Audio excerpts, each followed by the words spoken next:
Here is Donna Brazile yesterday walking back her comments.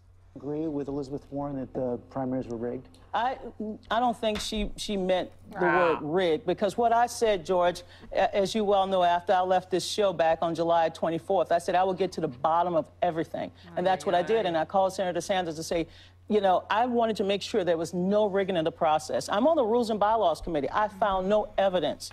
None whatsoever. The only thing I found, which I said, I found the cancer, but I'm not killing the patient, was this memorandum that prevented the DNC from running its own operation. You also I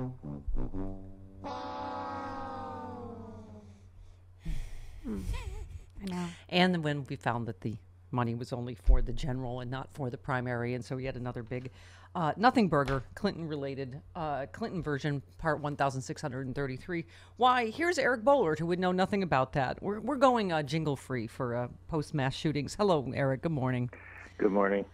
Boy. Where do we start this morning? I mean, what a depressing day in America, once again, right? It is, and so, you know, this is, 35 days after Las Vegas. You know, these mass shootings in the end, are going to define the Trump presidency. You know, we have an opioid epidemic that he has publicly refused to give $1 extra to the federal government. He had this charade about declaring a national emergency. He will not allot $1 extra federal dollar to this epidemic. If you look at the charts on the opioid thing, yeah, I mean, in 2 years, it's going to be 150,000 dead every year. Yep. Add on to that gun violence, it's going to be 400 just between opioid and gun violence. Yeah, it's going to be 400 Americans dead every day of the year, and Trump specifically refuses to address either. I mean, that is the definition. Yep. Of lack of leadership. And that, I mean, I'll get conspiratorial. Putin loves this. Yep. Putin loves, our adversaries love watching America being taken to its knees by these epidemics and a president who purposely does nothing. I mean, yeah. By the way, and disgraceful. I was just talking to Chairman Perez last hour, Eric, and I was saying that, you know, one of the things that unites all these stories, whether it's, you know, the way Hillary was treated in the election cycle and this latest shooting, is misogyny. You know, just about every shooter we know of recently has a history of domestic violence. Always. And you tweeted, it's not like I didn't spend all of 2016 pointing out U.S. politics has a misogyny problem. And then this latest spectacle, sad confirmation. Yeah, I mean, you know, Trump wants an extreme vetting for immigration. I mean, we need an extreme vetting for angry white guys with guns. Yeah. And you're absolutely right. At this point, it's automatic. You know, when you have one of these shootings, you're going to find evidence of domestic abuse. You're going to find, you know, and apparently he went to this church to find his in-laws, right? So he hated his wife so much that he had to go kill her family and everyone associated with her family in their religious community. You know, this is a guy who was in the Air Force, court-martialed for assaulting his wife, got guns with ease, no problem. Buy as many guns as you want. I saw Governor Abbott on TV bragging that, well, you know, with this conviction, he shouldn't have been able to get guns. And you know, at first Texas made sure, you know, he was denied a chance to get guns.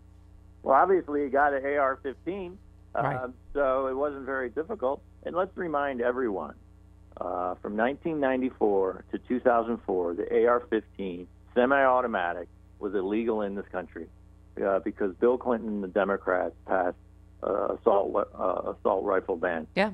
It's almost inconceivable now that they were able to pull that off. I mean, right, and you didn't used to. We can't even get a vote on bump stock. It didn't used to be partisan, Eric, but I said it last hour. Now it is. The only way to change laws is to vote for Democrats. I mean, it is the only way. Go ahead. It's true. I mean, if you go back to, you know, the 90s, that was, you know, Clinton was able to pass a bipartisan bill. Why? Because there was a massacre at a high school, and this country recoiled. One of the reasons, I mean, lots of laws were able to be passed in the 90s. and today, no. I mean, you cannot get 3 votes. I mean, look, after Sandy Hook, Pat Toomey was virtually the only Republican senator who tried to work with Obama to get a vote. Yep. And in the end, they could not get a vote. And even Pat Toomey admitted the only reason Republicans were opposed to allowing a vote because they didn't want Obama to get credit. Yeah. And that's the mentality. Look, I mean, people kind of roll their eyes when you talk about treasonous behavior, and what Trump is doing with Russia is obviously treasonous behavior. What Republicans are doing with gun violence and the opioid epidemic, that is treasonous. Yep. You're purposely Yep. putting America at risk, and you're purposely helping its foes by letting these diseases rot the country away. Yeah. Eric, you tweeted his Get Hillary strategy is a colossal failure. New ABC Washington Post poll has him at 37%, the lowest approval of any post-war president at this point in office. Those are the only things that make you think, okay, there are way more of us than there are of them. Like, we can't be crazy. And yet, the sad thing is how high his support still is among Republicans, right? That is amazing. I mean, I would have said 9 months ago it would be amazing. But look, we've come to realize that this is essentially a cult following, right? Yeah. There's virtually nothing he can do. And, they're pushing this tax bill that is just going to rain buckets of money down on corporations and people who have tens of millions of dollars in inheritance, and the Rust Belt voters, I guess, will support him. But it's interesting. I mean, what did Trump do on indictment week? Last week. Yeah. He not only ran to Fox News, he ran to Sinclair, he ran to right-wing talk radio. He's 9 months in, and he is desperately trying to cling on to his most loyal supporters. If you look at the poll, he's literally lost every Democrat in the country. No surprise. He's now losing 60 to 70% of independents 9 months into his term. So his presidency is only clinging to this hardcore following, and obviously he's going to need them if and when Flynn gets indicted, if and when Jared gets indicted, if and when Trump gets indicted. I mean, they're trying to build up this firewall 9 months in. I mean, Nixon was at this point, after 6 years. Eric, this feels like, I mean, to me, this is pretty much moving at warp speed. If you're looking at these new, Paradise Papers, 13 million leaked up, implicating almost everybody. You had tweeted, what's the over-under on total number of Trump aides advisors who end up getting indicted? At this point, it's looking like all of them, just about. I mean, you just think, well, what happens when almost an entire administration gets indicted, right? I mean, this is...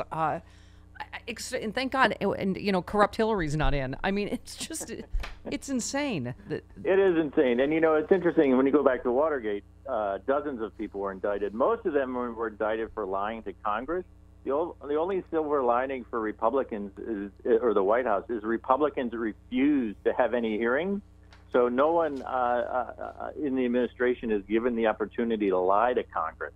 And so all the indictments they're going to get for the Trump administration, they're going to be for the big stuff, not just kind of going up and trying to spin away your troubles to Congress the way a lot of them were for Watergate. Yeah. And, let's not forget, a lot of those guys went to prison. Yeah. And Manafort is certainly looking at lots of time right now. Eric, you wrote a great piece for Share Blue. Cowardly GOP senators refuse to stand up to Trump cronies trying to oust Mueller. Again, Republicans, of course, refuse to protect Mueller legally, right? And I love, you said they keep saying, oh, well, there's no reason to think we need to do that. Well, the president, he can fire him any second now, and there's nothing they can do. So, you know what I mean? Like, what? And as you say, on Friday, 3 Republican House members started a bill, right, about forcing Mueller to resign, right? Yeah, so on the one hand, in September, there were a fair number of Republican senators saying, if, we're going to introduce this bipartisan bill, and if Trump really kind of, he starts acting crazy about Mueller, well, we'll definitely get a vote. Well, he's obsessed with Mueller, right? Just last week, he called any Russia investigation a disgrace and bad for the country, so he's clearly eyeing Mueller. So But the spin last week was still, well, you know, we don't need. Oh, he won't do that. He would never do that. No one's thinking about getting rid of Mueller. And then, like you said on Friday, the House introduces a bill to get rid of Mueller. Right. And as you say, the Get Mueller narrative is already being loudly broadcast places like Fox News, Wall Street Journal. They're obviously, as you say, he's getting ready like he's trying to justify firing Mueller. Yeah, there's a huge part of the conservative movement that wants to get rid of Mueller. So, you know, this is just cowardice, just more Republican cowardice. There's a bill, vote on it. Mitch McConnell says, well, you know, we got more important things to do. You know, maybe we'll get to it next year. So, obviously, if you had any common decency and any common sense, you would preemptively protect Mueller if that's what you wanted to do. But, look, you know, they're afraid of the White House, and they're afraid of you know, as seen as trying to cross them.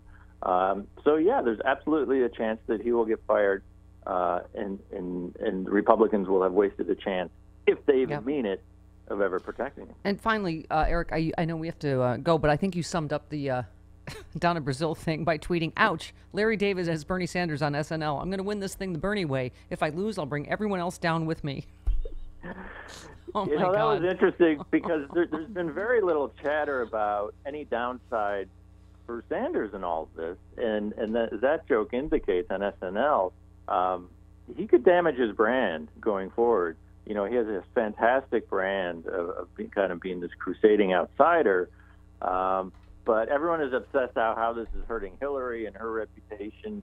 I don't think many people walk away from this undamaged if it goes on forever. I mean, you know, of course, on Q tweets, Eric, if you say you're a progressive and you enjoyed reading, let's see, this tweet, for instance, the real story on collusion is Donna B's new book, Crooked Hillary bought the DNC and then stole the Democratic primary from Crazy Bernie. Pocahontas just stated that the Democrats, led by legendary crooked Hillary Clinton, rigged the primaries. Let's go, FBI and Justice Department. If you're a progressive and you enjoyed reading that from Donald Trump and think he's Bernie's friend or Elizabeth Warren's friend, then I don't know what to say.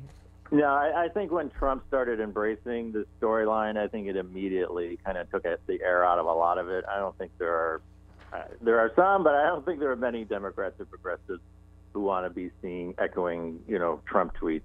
In Russia's. So in a way, Trump effectively ended this story, I think, as he often his uncanny ability to uncanny ability to screw up anything he touches. I guess we can thank him. Exactly. All right, Eric, thanks so much. Talk to you next week, sir. Okay, have a good one. All right, there he goes. Eric Boehlert, 21 minutes after the hour.